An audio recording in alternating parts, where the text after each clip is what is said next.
Ang pulang envelope ay isa sa mga sumisimbolo ng pang-magnet ng pera at ng swerte.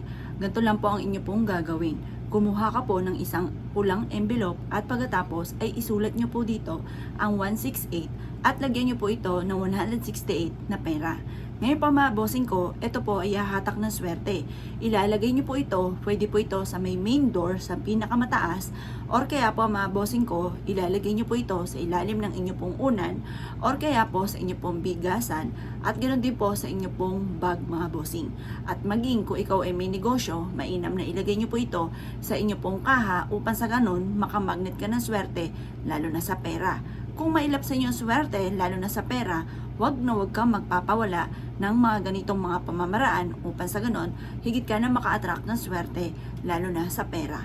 Ngayon po, kung isa ka sa mga namumblema pagdating sa usapin ng pampinansyal at matumal ang inyong negosyo, mainam na wag kang magpapawala ng 168, 168, isulat nyo po siya 168 sa inyo pong ampaw at pagkatapos ay lagyan nyo ito ng 168 na pera.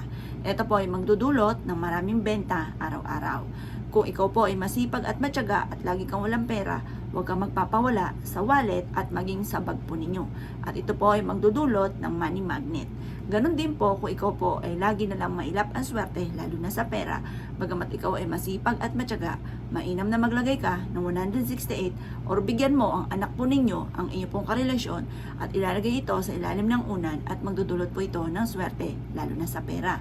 Kung ikaw po hindi nyo pa ito nagagawa, ngayong bear month ay wag na wag mo itong kakalimutan upang sa ganon mas maging masaya ang inyong Pasko at hindi ka na magtatago kada Pasko sa inyo pong mga inaanak at ikaw mismo ang paparamdam bakit hindi pa siya nagpaparamdam sa inyo. Maa-amaze sa inyo ang mga tao na namamasko, lalo na lagi niyo tatandaan, kapag kayo marami nabigyan, ay mas marami rin na blessing ang darating sa inyo. Lalo na yung dati mong mga pinagtataguan, ngayon hindi ka na magtatago, lalantad ka na dahil napakaraming blessing na darating sa inyo. Kaya kung ikinaniwala at nais po itong gawin, subukan nyo na po ito. Mas mainam sa umaga nyo ito gagawin. At dapat po meron na kayong ampaw sa mga panahon ngayon.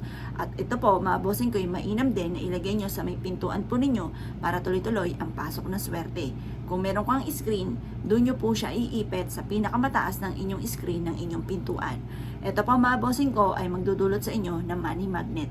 Lagi kang i-a-adya nito kung saan lagi kayo suswertihin. At ito po ay siksiklig at umapaw at maraming blessing ang darating sa inyo sa araw-araw. Kayo mismo ay matutuwa sa pampaswerte ito ng dulot ng 168 at ng red ampaw. Kaya kung ikay gagawa, asya mga boss. Good luck po sa inyo po lahat.